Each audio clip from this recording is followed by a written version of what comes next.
पहले चरण की बात सुबह मैंने कही। शरीर की शुद्धि कैसे संभव है, उस पर थोड़ी सी बातें आपको बताएं। दूसरी परत मनुष्य के व्यक्तित्व की, उसके विचार की है। शरीर शुद्ध हो, विचार शुद्ध हो। तीसरी परत भाव की है और भाव शुद्ध हो तो साधना की परिधि तैयार होती है। ये तीन बातें भी सध जाएं तो जीवन में बहुत अभिनव आनंद का, शांति का जन्म हो जाता है। ये तीन बातें भी सध जाएं तो जीवन का नया जन्म हो जाता है। लेकिन ये परिधि की साधना है। एक अर्थ में ये बहिरंग साधना है। अंतरंग साधना और भी गहरी है। उसमें शरीर को, विचार को और भाव को हम शून्य करते हैं, शुद्ध करते हैं, उसमें शून्य करते हैं। अभी शरीर को शुद्ध करते हैं, उसमें शरीर का त्याग ही करते हैं। उसमें शरीर नहीं है, इस अवस्था में प्रवेश करते हैं। विचार नहीं है, इस अवस्था में प्रवेश करते हैं। भाव नहीं है, इस अवस्था में प्रवेश करते हैं। पर उसके पूर्व परिधि के रूप में अशुद्ध का त्याग करते हैं। शरीर के संबंध में मैंने आपको कहा, विचार के संबंध में विचार करें। विचार की अशुद्धि क्या है? विचार भी तरंगों की भांति हैं और विचार भी मनुष्य के चित्त पर अपना प्रभाव शुभ या अशुभ के लिए छोड़ते हैं। जो व्यक्ति जिन विचारों से आंदोलित होता है, उसका व्यक्तित्व वैसा ही निर्मित हो जाता है। जो व्यक्ति जिन विचारों से आंदोलित होता है, उसका व्यक्तित्व वैसा ही निर्मित हो जाता है। जो व्यक्ति सौंदर्य का विचार करेगा, जिस व्यक्ति की चेतना निरंतर सौंदर्य के निकट चिंतन और मनन करेगी, उसके व्यक्तित्व में एक सौंदर्य का जन्म हो जाना बिल्कुल स्वाभाविक है। जो व्यक्ति शिवत्व के संबंध में, शुभ के संबंध में विचार करेगा और उसकी चेतना उस केंद्र पर परिभ्रमण करेगी, उसके जीवन में शुभ का पैदा हो जाना आश्चर्यजनक नहीं है। जो सत्य का चिंतन करेगा, सत्य का मनन करेगा, उसके जीवन में सत्य का अवतरण हो जाना सहज संभव है। तो इस संबंध में मैं आपसे ये कहूं कि आप अपने बाबत विचार करें, आप किस चीज पर निरंतर चिंतन करते हैं। इसे थोड़ी आवाज ज्यादा तो नहीं, थोड़ी धीमी करें। किस चीज के संबंध में आप निरंतर चिंतन करते हैं? हम में से अधिक लोग या तो धन के संबंध में विचार करते हैं, या यश के संबंध में विचार करते हैं, या काम के संबंध में विचार करते हैं। चीन में बहुत समय हुआ, एक राजा हुआ। वो अपने समुद्र तट के राज्य की सीमा को देखने गया। वो अपने वजीर को भी साथ ले गया था। वे दोनों पहाड़ की चोटी पर खड़े होकर दूर तक फैले समुद्र को देखने लगे। अनेक अनेक जहाज उस समुद्र में चल रहे थे, आ रहे थे, जा रहे थे। उस राजा ने कहा अपने मंत्री को, कितने जहाज आ रहे हैं और कितने जहाज जा रहे हैं? उस मंत्री ने कहा, राजन, अगर सत्य पूछें तो केवल 3 जहाज आ रहे हैं और 3 ही जहाज जा रहे हैं। राजा ने पूछा, 3? अनेक दिखाई पड़ते हैं, क्या तुम्हें दिखाई नहीं पड़ते? उसने कहा, मैंने 3 ही जहाज जाने हैं। एक यश का जहाज है, एक धन का जहाज है, एक काम का जहाज है। और इन 3 जहाजों पर सबकी यात्रा चलती है। ये सच है, हमारे विचार की यात्रा इन 3 जहाजों पर ही चलती है। और जो इन 3 पर चल रहा है वो अशुद्ध विचार में है। जो इन 3 से नीचे उतर आए वो शुद्ध विचार में प्रवेश करता है। तो ये प्रत्येक के लिए विचारणीय है कि उसका केंद्रीय चिंतन क्या है, उसका घाव क्या है मन का, जहां सारी चीजें घूमती हैं। क्या 24 घंटे में जिस बात पर उसका चित्त बार बार लौट आता हो वो उसकी केंद्रीय कमजोरी होगी। तो ये हर एक सोचे, क्या धन पर लौट आता है, क्या सेक्स पर लौट आता है, क्या यश पर लौट आता है, क्या आपका चिंतन इनमें से किसी एक पर लौट आता है, क्या असत्य पर लौट आता है, बेईमानी पर लौट आता है, धोखा देने पर लौट आता है। ये सब उनके गौण हिस्से हैं। 3 केंद्र तो वही हैं। उन 3 पर अगर आपका चित्त चिंतन करता है तो आप अशुद्ध विचार की स्थिति में हैं। इसे अशुद्ध हम इसलिए कह रहे हैं कि इस भांति का विचार करके आप जीवन सत्य को उपलब्ध नहीं हो सकेंगे। शुद्ध विचार का अर्थ होगा जिसको हम अपने देश में सत्यम शिवम सुंदरम कहते हैं। जैसे हम कहते हैं सत्य, शिव और सुंदर, ये 3 ही शुभ विचार के केंद्र हैं।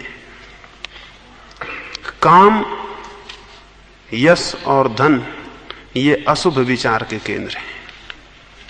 सत्य, शिव और सुंदर ये शुद्ध विचार के केंद्र हैं।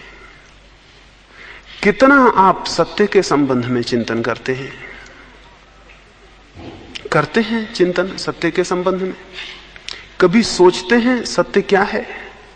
किन्हीं एकांत क्षणों में आपका मन इससे आंदोलित होता है?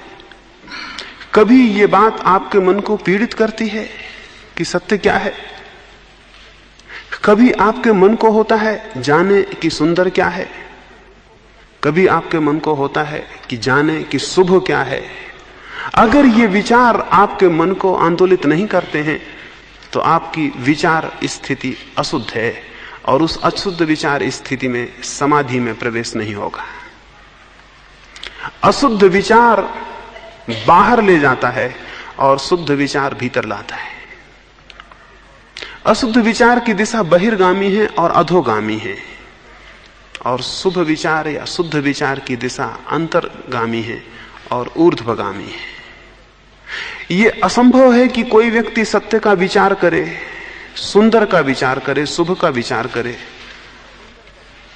यह असंभव है कि वो इनका विचार करे तो विचार करते करते ही उसके जीवन में इनकी छाप, इनका अंकन और इसकी छाया न पड़ने लगे। गांधी जी जेल में पीछे बंद थे। वे निरंतर सोचते थे सत्य के संबंध में, अपरिग्रह के संबंध में, अनासक्ति के संबंध में। उन दिनों सुबह के नाश्ते में वे 10 खजूर फुला के लेते थे, उसको पानी में डाल के 10 खजूर लेते थे। वल्लभ भाई पटेल उनके साथ जेल में थे। उन्होंने देखा 10 खजूर भी कोई नाश्ता हुआ, इतने से क्या होगा?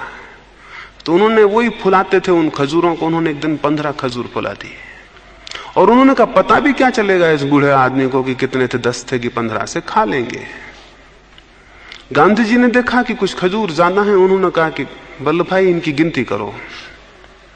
गिनती निकली तो वे 15 थे। गांधी जी ने कहा ये तो 15 हैं। वल्लभ भाई ने कहा अरे 10 और 15 में क्या फर्क है? गांधी जी 2 क्षण आंख बंद करके बैठ गए और सोचते रहे। उन्होंने कहा वल्लभ भाई तुमने मुझे बड़ा सूत्र दे दिया। तुमने कहा 10 और 15 में क्या फर्क है, मेरी समझ में आ गया कि 10 और 5 में भी कोई फर्क नहीं है। आज से हम 5 ही लेंगे। गांधी जी ने कहा आज से हम 5 ही लेंगे। तुमने गजब की बात कह दी कि 10 और 15 में कोई फर्क नहीं है और 5 और 10 में भी कोई फर्क नहीं है। आज से हम 5 ही लेंगे। वल्लभ भाई तो घबरा गए। उन्होंने कहा हम तो इसलिए कि थोड़ा नाश्ता ज्यादा हो जाएगा आपका। यह हमें ख्याल न था कि इस तरह आप सोचेंगे। गांधी जी ने कहा जो निरंतर अपरिग्रह पर सोच रहा है उसको बुद्धि ऐसी सूझेगी। जो निरंतर ये सोच रहा है कि कितना कम से कम हो जाए उसकी बुद्धि ऐसा ही उत्तर देगी। जो निरंतर सोच रहा है ज्यादा से ज्यादा कैसा हो जाए उसे 10 और 15 में फर्क नहीं होगा। जो सोच रहा है कम से कम कैसा हो जाए उसे 5 और 10 में फर्क नहीं होगा। तो आप जो चिंतन करते हैं वो आपकी छोटी छोटी जीवनचर्या में प्रकट होना शुरू हो जाएगा। एक और घटना आपको कहूं। गांधी जी सुबह पानी गर्म करके उसमें नींबू और शहद डाल के लेते थे। महादेव देसाई उनके निकट थे। वो एक दिन पानी में शहद और नींबू डाल के उन्होंने रखा। वो गर्म पानी था, उबलती हुई से भाप निकलती थी। जब गांधी जी आए तो कोई 5 मिनट बाद उनको पीने को दिया। गांधी जी उसे 2 क्षण देखते रहे और फिर उन्होंने कहा, अच्छा हुआ होता इसे ढक देते। वल्लभ भाई ने कहा, 5 मिनट में क्या बिगड़ता, और फिर मैं देख ही रहा हूं इसमें कुछ भी नहीं गिरा। गांधी जी ने कहा, कुछ गिरने का प्रश्न नहीं है, इससे गर्म भापें उठ रही हैं, कुछ न कुछ कीटाणुओं को व्यर्थ ही नुकसान पहुंचा होगा। गांधी जी ने कहा, ढकने का और गिर जाने का उतना प्रश्न नहीं है, लेकिन इससे गर्म भापें निकल रही हैं, वायु के बहुत से कीटाणुओं को व्यर्थ ही नुकसान पहुंचा होगा। कोई कारण ना था, उसे हम बचा सकते थे। जो अहिंसा पर निरंतर चिंतन कर रहा है, ये स्वाभाविक है कि उसको ये वृत्ति और बोध आ जाए। इन्हीं मैं ये कह रहा हूं कि आप जब किन्हीं चीजों पर निरंतर चिंतन करेंगे तो आप जीवनचर्या में छोटी छोटी बातों में पाएंगे कि फर्क हो जाता है। सुबह यहां एक मित्र ने आपको खबर दी। उन्होंने कहा कि ये बहुत दुख की बात है कि बहुत से लोगों को हम 2 बार कह चुके, फिर भी वो अभी तक नहीं आए हैं और 10 मिनट की देर हो गई। उन्होंने कहा कि बहुत दुख की बात है कि कुछ लोगों को हम 2 बार कह चुके लेकिन वो अभी तक नहीं आए हैं। अगर मुझे ये बात कहनी पड़े तो मैं ये कहूंगा, ये बहुत खुशी की बात है कि 2 ही बार कहने से इतने लोग आ गए हैं।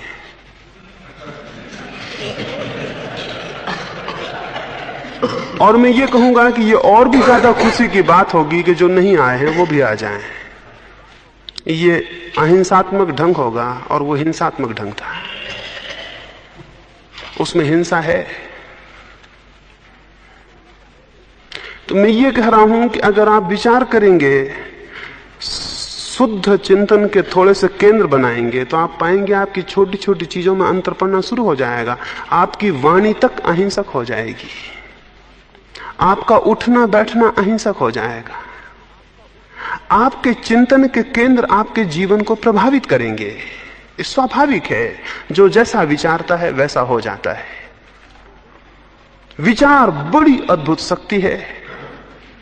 तो आप क्या विचार रहे हैं निरंतर, इस पर बहुत कुछ निर्भर है। अगर आप निरंतर धन के संबंध में विचार रहे हैं और समाधि के प्रयोग कर रहे हैं तो दिशा विपरीत है। वो ऐसा ही है जैसे हमने एक ही बैलगाड़ी में दोनों तरफ बैल जोत दिए हों, तो बैलगाड़ी टूट जाएगी उन बैलों के खींचने से, लेकिन आगे नहीं बढ़ेगी।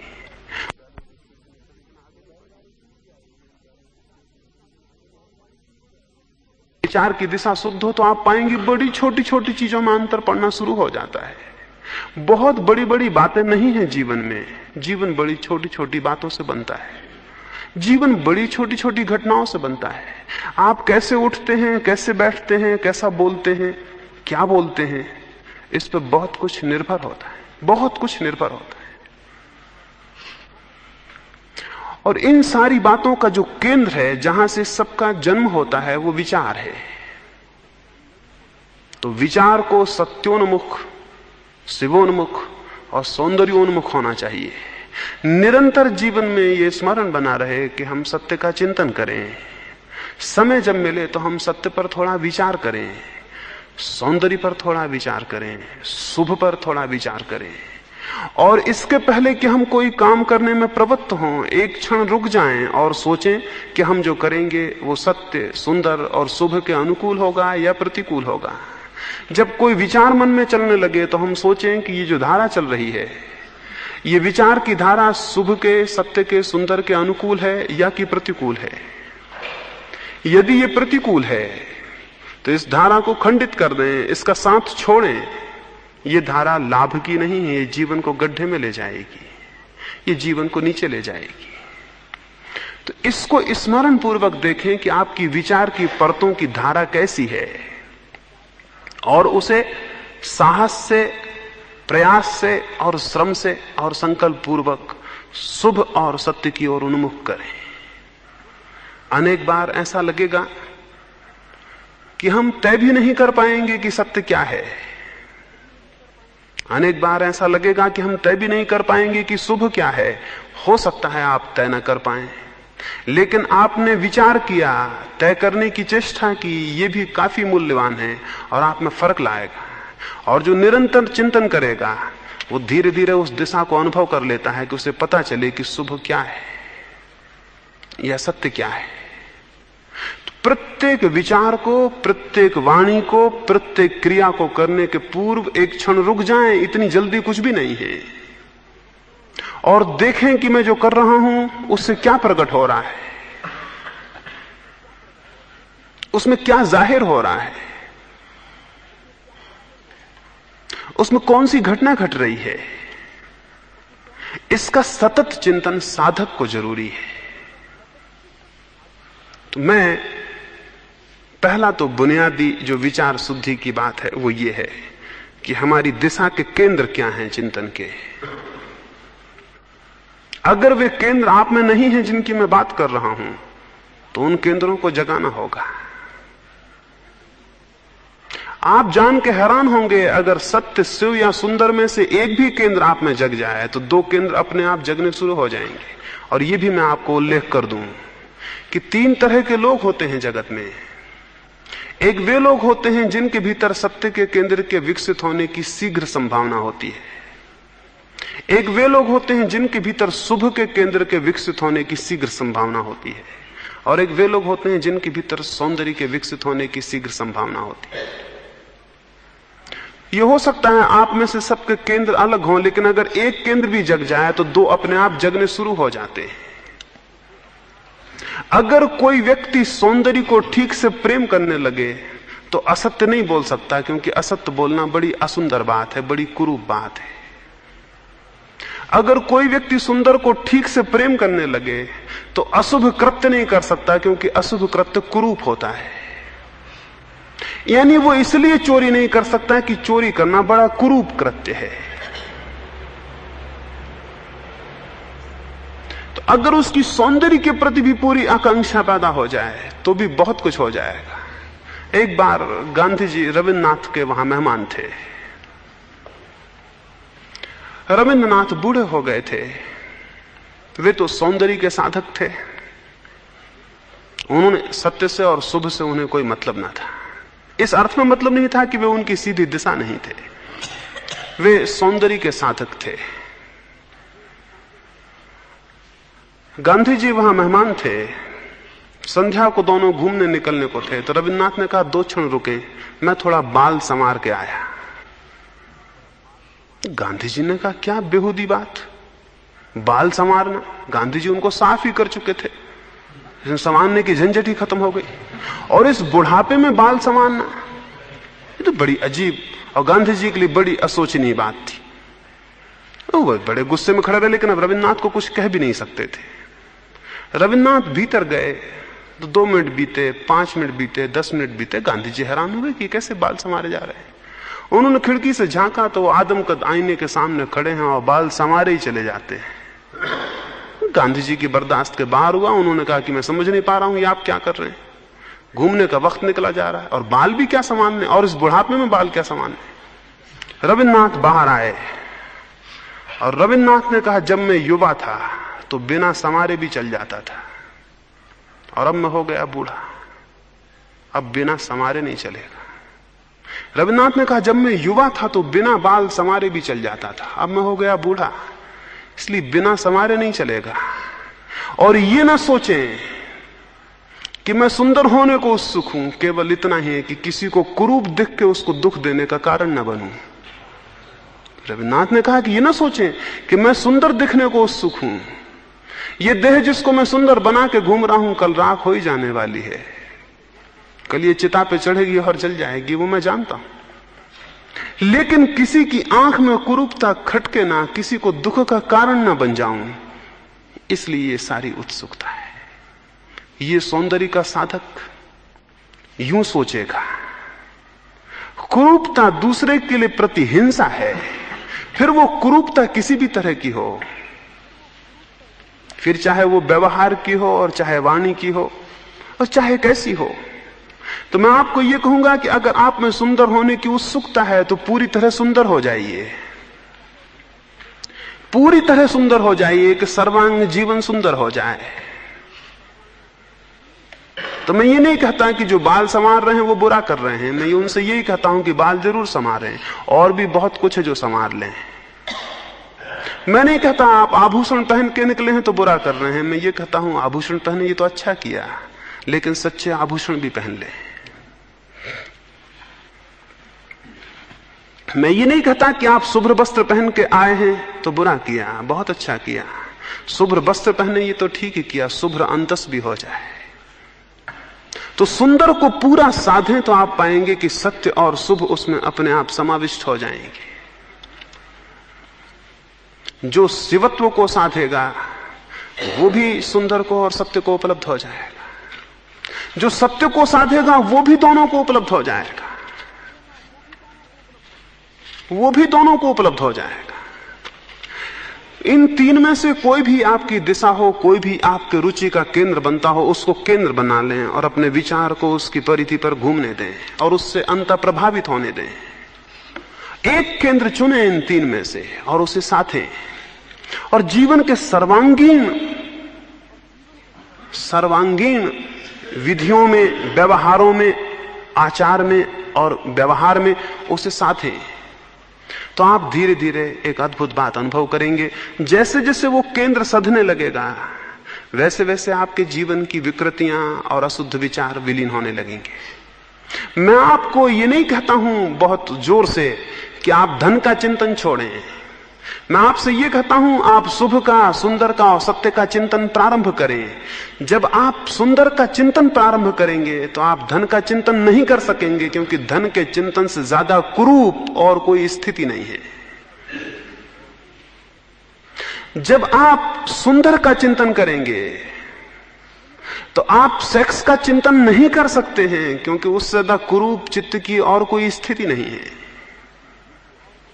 तो मैं पॉजिटिवली, विधायक रूप से यह कहता हूं कि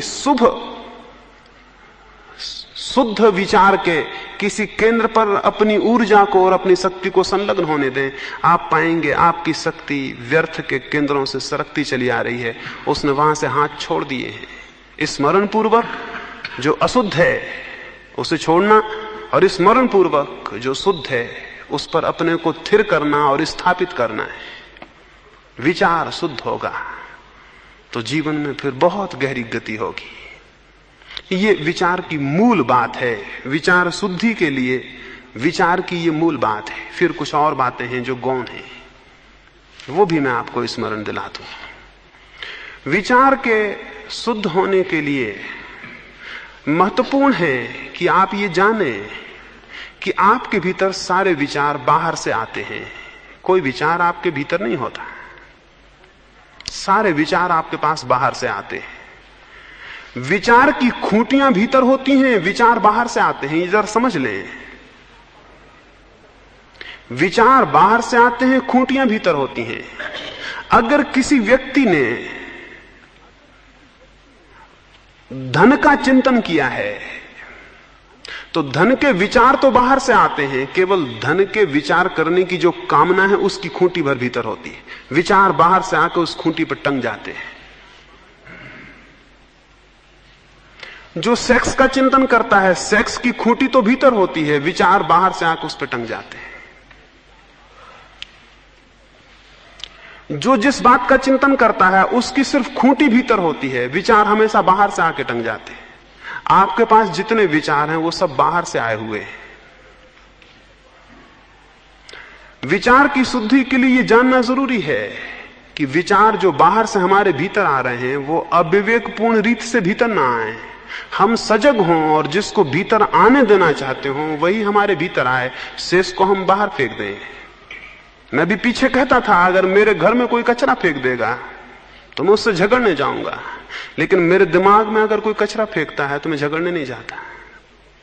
अगर आप रास्ते पे मुझे मिलें और मैं एक फिल्म की कहानी आपको सुनाने लगूं तो आपको कोई दिक्कत नहीं होती, और अगर मैं घर में जाके आपके थोड़ा कचरा फेंक आऊं तो आप कहेंगे आपने ये क्या किया, कानून के विपरीत है। और मैं आपके दिमाग में कचरा डालूं, एक फिल्म की कहानी सुनाऊं, तो आप बड़े मजे से बैठ के सुनते रहते हैं। अभी हमको ये पता नहीं है कि दिमाग में भी कचरे फेंके जा सकते हैं, और हम सारे लोग एक दूसरे के ऐसे दुश्मन हैं कि एक दूसरे के दिमाग में कचरा फेंकते रहते हैं। जिनको आप मित्र समझते हैं वे आपके साथ क्या कर रहे हैं, उनसे बड़ा दुर्व्यवहार और कोई नहीं कर सकता। इससे दुश्मन बेहतर, कम से कम आपके दिमाग में कुछ नहीं फेंकता, क्योंकि आपसे मिलता जुलता नहीं। हम सब एक दूसरे के दिमाग में कचरा डाल रहे हैं, और हम इतने सोए हुए लोग हैं कि हमें पता ही नहीं होता कि हम क्या ले रहे हैं। हम सबको स्वीकार कर लेते हैं। हम धर्मशालाओं की तरह हैं जिनमें कोई रखवाला नहीं है, और जिन पर कोई द्वारपाल नहीं बैठा हुआ है कि कौन ठहरे और कौन न ठहरे। उसमें जो भी आए, आदमी या जानवर या चोर या बेईमान, वो सब ठहरे, और जब उसका मन हो तब चला जाए, और न मन हो तो बराबर रहा है। मन को धर्मशाला नहीं होना चाहिए। अगर मन धर्मशाला होगा, सुरक्षित नहीं होगा, तो अशुद्ध विचार से छुटकारा मुश्किल है। तो स्मरण पूर्वक मन के ऊपर पहरा होना चाहिए। शुद्ध विचार के लिए दूसरी जरूरत है कि मन पर पहरा हो, एक वॉचफुलनेस हो। हम जागे सजग पहरेदार हों कि हमारे भीतर क्या आता है, जो व्यर्थ है उसे इंकार कर दें। मैं भी एक सफर में था, मैं था और मेरे साथ मेरे कंपार्टमेंट में एक सज्जन और थे। वे मुझसे कुछ बातचीत करना चाहते होंगे। जैसे ही मैं बैठा, उन्होंने सिगरेट निकाल के मुझे दी। मैंने कहा क्षमा करें, मैं नहीं लूंगा। उन्होंने सिगरेट अंदर रख ली।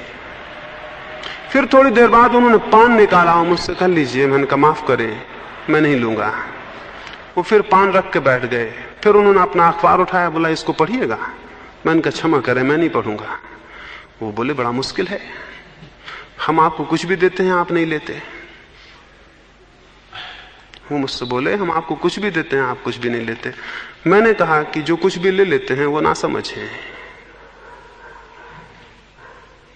और आप जो दे रहे हैं, मैं कोशिश करूंगा कि आपसे भी छिन जाए।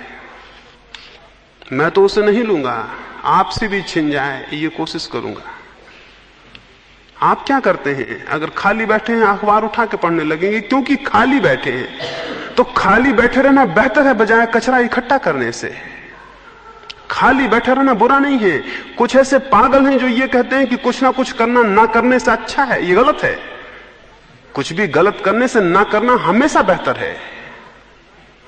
कुछ हैं जो कहते हैं कि कुछ ना कुछ करते रहना कुछ भी ना करने से बेहतर है। मैं आपसे कहता हूं कुछ भी ना करना कुछ भी गलत सदल करने से हमेशा बेहतर है, क्योंकि उस वक्त कम से कम आप कुछ खो तो नहीं रहे। उस वक्त कम से कम कुछ व्यर्थ तो इकट्ठा नहीं कर रहे हैं। तो इसकी एक सजगता, विचार के आंतरिक संक्रमण में हम सजग हों तो विचार को शुद्ध रखना कठिन नहीं है। अशुद्ध विचार को पहचान लेना कठिन नहीं है। वे विचार जो आपके भीतर जाके उत्तेजना पैदा करते हो अशुद्ध हैं। वे विचार जो आपके भीतर जाके शांति के झरने पैदा करते हो शुद्ध है। वे विचार जो आपके भीतर जाकर आनंदोन्मुख करते हो शुभ है। वे विचार जो आपके भीतर जाके किसी तरह की बेचैनी, चिंता, एंजाइटी पैदा करते हो वे अशुभ हैं। तो उन विचारों से अपने को बचाएं और अपने मन के सजग पहरेदार बने, तो विचार शुद्धि की तरफ संक्रमण होता है। और तीसरी बात, इस जगत में जैसे अशुभ विचार के आवर्तन बाहर चल रहे हैं और अशुभ विचार की आंधियां बाहर बह रही हैं और अशुभ विचार के धुआं आपके चित्त में प्रवेश करता है और आपको घेर लेता है। बहुत ज्यादा अशुभ विचार हैं इस जगत में, बहुत उनकी आंधियां हैं, लेकिन ये न भूलें कुछ छोटे छोटे शुभ विचार के दिए भी हैं, वे भी टिमटिमा रहे हैं। कुछ शुद्ध विचार की छोटी छोटी लहरें हैं, वे भी जीवित हैं। इस पूरे अंधकार के विराट सागर में कुछ प्रकाश की किरणें भी हैं, उनका सानिध्य खोजें, उसको हम सत्संग कहते हैं। इस बहुत अंधेरे से भरी हुई दुनिया में बिल्कुल अंधेरा नहीं है, कुछ दिए हैं, मिट्टी के ही सही और छोटी उनकी लौ हो तो भी सही, लेकिन वे भी हैं, उनका हम सानिध्य खोजें। क्योंकि जो जलते हुए दियों के करीब अपने बुझे दियों को ले जाएगा, बहुत संभव है उसकी ज्योति जो कि बुझी बुझी है उन दूसरे दियों के सानिध्य में पुनरुज्जीवित हो जाए। बहुत संभव है कि वो अपने धुओं को खो दे और लपट बन जाए। सानिध्य खोजें उन किरणों का जो कि सत्य के लिए, शुभ के लिए और सुंदर के लिए हैं। उसके सानिध्य में अपने को ले जाएं। उन विचारों के, उन विचार पुरुषों के, उन वैचारिक तरंगों के आवर्त में अपने को ले जाएं जहां यह संभव हो। ये 3 प्रकार से संभव हो सकता है। शुभ और सद विचारों के करीब, शुभ और सद पुरुषों के करीब, और सबसे ज्यादा और सबसे महत्वपूर्ण प्रकृति के सानिध्य में। प्रकृति कोई अशुभ विचार नहीं देती है। अगर आप आकाश को बैठ के देखें, सिर्फ देखते रहें, आकाश आप में कुछ अशुभ पैदा नहीं करेगा, बल्कि आपका सारा कचरा थोड़ी देर में क्षीण हो जाएगा और आप पाएंगे कि आप आकाश को देखते देखते आकाश के साथ एक हो गए हैं। एक पहाड़ से गिरते हुए झरने को देखते देखते आप पाएंगे कि आप पहाड़ का झरना हो गए हैं। एक हरियाली से भरे हुए वन को देखते देखते आप पाएंगे आप भी एक दरख्त हो गए हैं। एक साधु हुआ, उससे एक व्यक्ति ने जाके पूछा कि मैं सत्य को जानना चाहता हूं, कैसे जानूं? उसने कहा भी बहुत लोग हैं, कभी अकेले में आना। वो दिन भर नहीं आया, वो सांझ को आया जब कोई भी नहीं था, दिए जल गए थे, रात हो गई थी। साधु अकेला था, अपना दरवाजा बंद करने को था। उस आदमी ने कहा ठहरे, अब कोई भी नहीं है, आप आए हुए लोगों को विदा करके दरवाजा बंद कर रहे हैं। मैं बाहर ही रुका था, जब सब विदा हो जाएंगे मैं भीतर प्रवेश करूंगा। अब मैं आ गया, अब मैं पूछना चाहता हूं मैं शांत कैसे हो जाऊं, परमात्मा को कैसे उपलब्ध हो जाऊं? उसने कहा बाहर आओ। ये झोपड़े के भीतर नहीं हो सकेगा, क्योंकि यहां जो दिया जलाया है वो आदमी का जलाया हुआ है, और ये झोपड़ी के भीतर नहीं हो सकेगा क्योंकि झोपड़ी है आदमी की बनाई हुई है। बाहर आए, एक बड़ी दुनिया भी है जो किसी की बनाई हुई नहीं, या कि परमात्मा की बनाई हुई है। बाहर आए, वहां मनुष्य का सृजन कुछ भी नहीं है, वहां मनुष्य की कोई छाप नहीं है। और आप स्मरण रखें, अकेला मनुष्य ऐसा प्राणी है जो अशुभ छापें छोड़ता है और कोई अशुभ छापें नहीं छोड़ता है। बाहर आए, वहां बांस के दरख्त थे और चांद ऊपर खिला हुआ था, ऊपर उगा हुआ था। वो साधु उन दरख्तों के पास जाके खड़ा हो गया। 1 मिनट, 2 मिनट, 10 मिनट, 15 मिनट। उस आदमी ने पूछा कुछ बोलिए भी तो, आप चुपचाप खड़े हैं, इससे हम क्या समझेंगे? उसने कहा अगर तुम समझ सकते तो समझ जाते, तुम भी चुपचाप खड़े हो जाओ और हम बांस का एक दरख्त हो गए हैं और तुम भी हो जाओ। बोला ये तो बड़ा मुश्किल है। उस साधु ने कहा यही हमारी साधना है। बांसों के पास खड़े खड़े हम थोड़ी देर में भूल जाते हैं कि हम अलग हैं और हम बांस ही हो जाते हैं, और चांद को देखते देखते हम थोड़ी देर में भूल जाते हैं कि हम अलग हैं और हम चांद ही हो जाते हैं। और प्रकृति की सानिध्य में जो इतना तादात्म्य खोज लेता है, उसके विचार अद्भुत रूप से शुद्ध होने लगते हैं, उसके विचार की अशुद्धि विलीन होने लगती है। तो 3 रास्ते हैं, सद्विचार, और सद्विचारों की अनंत धाराएं हैं, और सद्पुरुष वे कभी समाप्त नहीं है, वे हमेशा मौजूद हैं।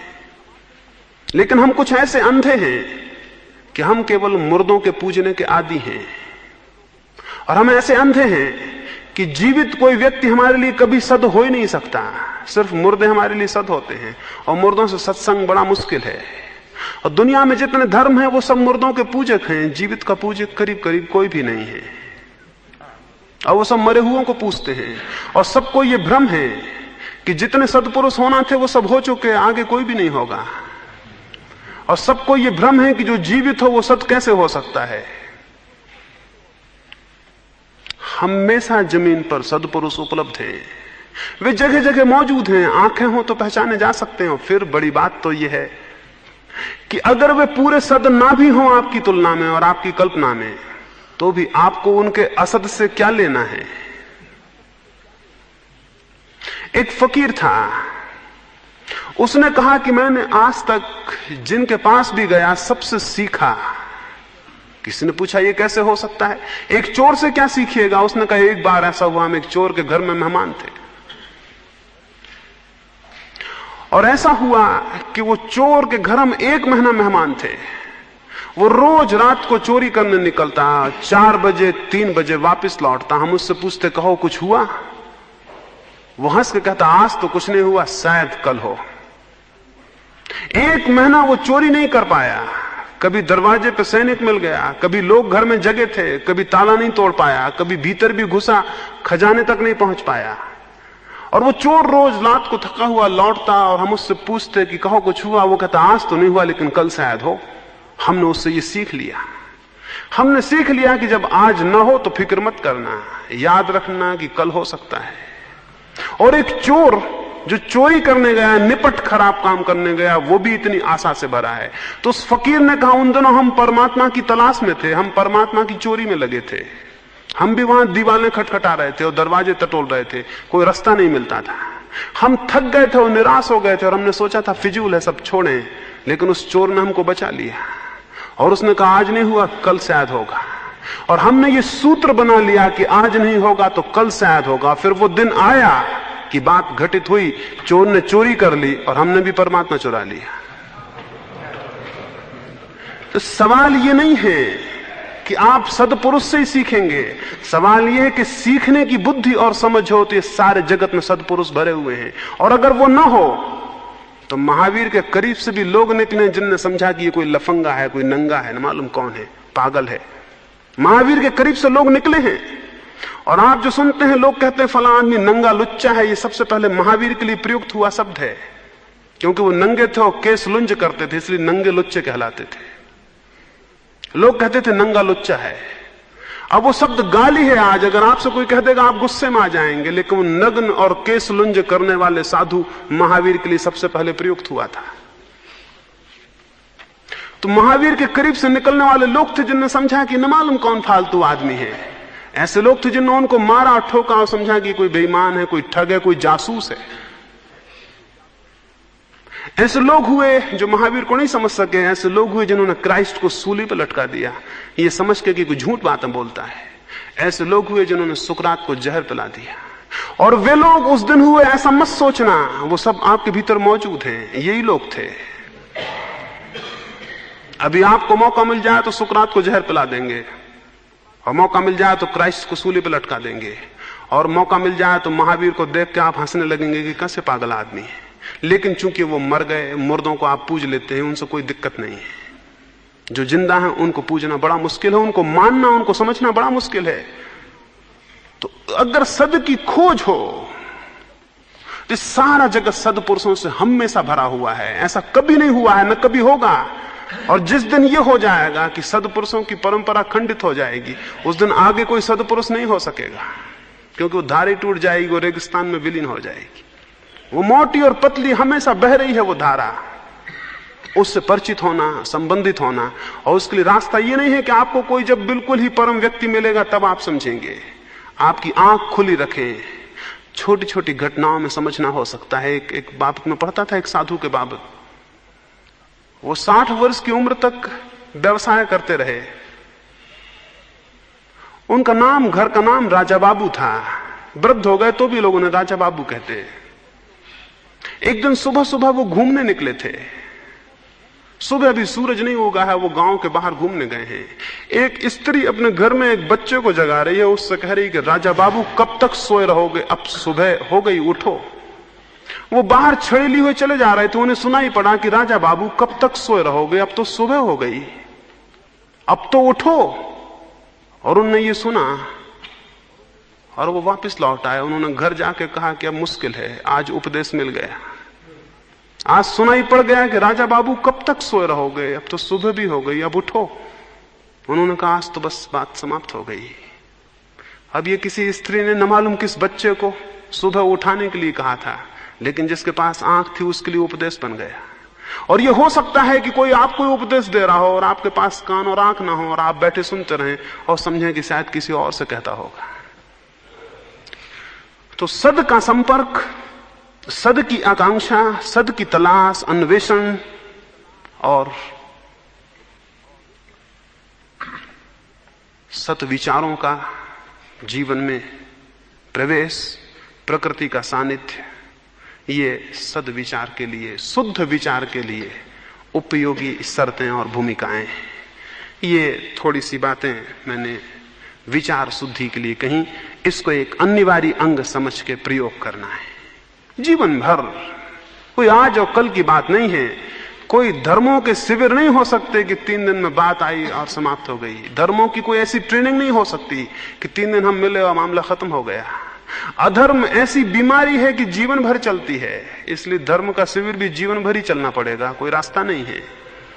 तो उसे जीवन भर प्रयोग करना होगा। भाव के संबंध में कल मैं बात करूंगा कि भाव शुद्धि के लिए हम क्या करें। अब रात्रि के ध्यान के लिए थोड़ी सी बात समझ लें और फिर हम रात्रि के ध्यान के लिए बैठेंगे। रात्रि के ध्यान के लिए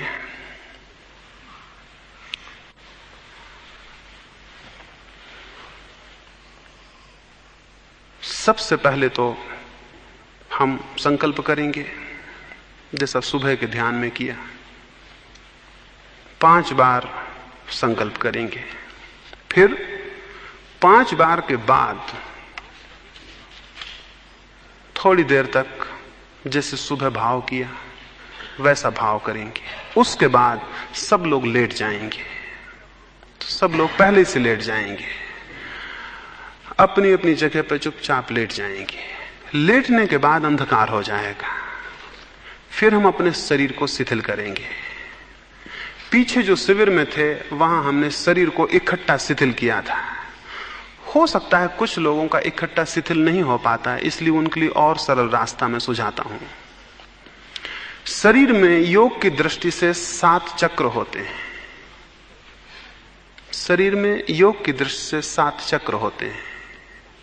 उन 7 चक्रों में से 5 का प्रयोग हम इस ध्यान के लिए करेंगे। सबसे जो प्राथमिक चक्र है वो मूलाधार कहलाता है। वो जननेंद्रिय के करीब होता है। वो पहला चक्र है जिसका हम प्रयोग करेंगे अभी इस रात्रि के ध्यान में। दूसरा चक्र है स्वाधिष्ठान चक्र। वो नाभि के करीब मान ले सकते हैं। अभी कल्पना में समझ लें, जननेंद्रिय के करीब जो चक्र है उसका नाम मूलाधार, नाभि के पास जो चक्र है उसका नाम स्वाधिष्ठान, और ऊपर चलें, हृदय के पास जो चक्र है उसका नाम अनाहत, और ऊपर चलें, माथे के पास जो चक्र है उसका नाम आज्ञा, और ऊपर चलें, चोटी के पास जो चक्र है उसका नाम सहस्त्रार। इन 5 का हम उपयोग करेंगे। चक्र तो 7 हैं और भी ज्यादा हैं। इन 5 का हम उपयोग करेंगे और इनका उपयोग के साथ हम शरीर को शिथिलता की तरफ ले जाएंगे। और आप हैरान होंगे, मूलाधार जो चक्र है उसका नियंत्रण आपके पैरों पर है। हम सुझाव देंगे मूलाधार चक्र को। जब आप लेट जाएंगे तो मैं कहूंगा मूलाधार चक्र पर ध्यान को ले जाइए। तो आप अपने भीतर जननेंद्रिय के करीब मूलाधार चक्र के पास ध्यान को ले जाएंगे, वहां बोध रखेंगे।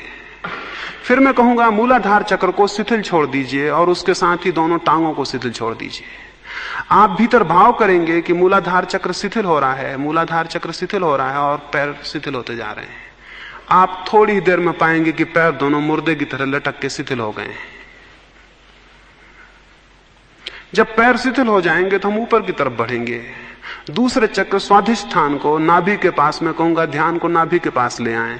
तो आप अपनी कल्पना में नाभि के पास भीतर ध्यान को लाएंगे और हम वहां कहेंगे कि स्वाधिष्ठान चक्र शिथिल हो रहा है और पेट के सारा यंत्र शिथिल हो रहा है। उसको अनुभव करते ही वो सारा यंत्र धीरे धीरे शिथिल हो जाएगा। फिर हम और ऊपर बढ़ेंगे और हृदय के पास आएंगे और मैं कहूंगा अनाहत चक्र शिथिल हो रहा है। तब आप हृदय को शिथिल छोड़ेंगे और अनाहत पर ध्यान रखेंगे उस जगह हृदय के पास और भावना करेंगे कि अनाहत शिथिल हो रहा है। तो छाती का पूरा यंत्र और संस्थान शिथिल हो जाएगा। फिर हम ऊपर आएंगे और माथे के पास दोनों आंखों के बीच में आज्ञा चक्र है, उसका अंदर भाव करेंगे कि आज्ञा के पास हमारा ध्यान है, दृष्टि है। और मैं कहूंगा आज्ञा चक्र शिथिल हो रहा है और मस्तिष्क शिथिल हो रहा है। उसके साथ सारा मस्तिष्क, गर्दन, सारे सिर का हिस्सा एकदम शिथिल हो जाएगा। तब आपको सिर्फ चोटी के पास थोड़ी सी धक धक और भार मालूम पड़ेगा, सारा शरीर शिथिल हो जाएगा। सिर्फ चोटी के पास आपको थोड़ा सा भार और धक धक मालूम पड़ेगा। अंतिम रूप से मैं कहूंगा सहस्त्रार चक्र। तब आप सिर के ऊपर ध्यान ले जाएंगे, चोटी के पास वो शिथिल हो रहा है और उसके साथ सारा मस्तिष्क शिथिल हो रहा है। तब भाव करने से आप पाएंगे कि भीतर भी सब शिथिल हो जाएगा। इसको लंबी प्रक्रिया में किया ताकि ये हर एक के लिए हो ही जाए कि उसका शरीर बिल्कुल मृत हो जाए। इन 5 चक्रों पर सुझाव दूंगा, और जब ये सब शिथिल हो जाएगा तब मैं आपसे कहूंगा कि अब शरीर बिल्कुल मुर्दा हो गया, अब उसको छोड़ दें, उसे बिल्कुल छोड़ दें, शरीर मुर्दा हो गया है। फिर मैं कहूंगा श्वास आपकी शिथिल हो रही है, शांत हो रही है, थोड़ी देर उसको सुझाव दूंगा।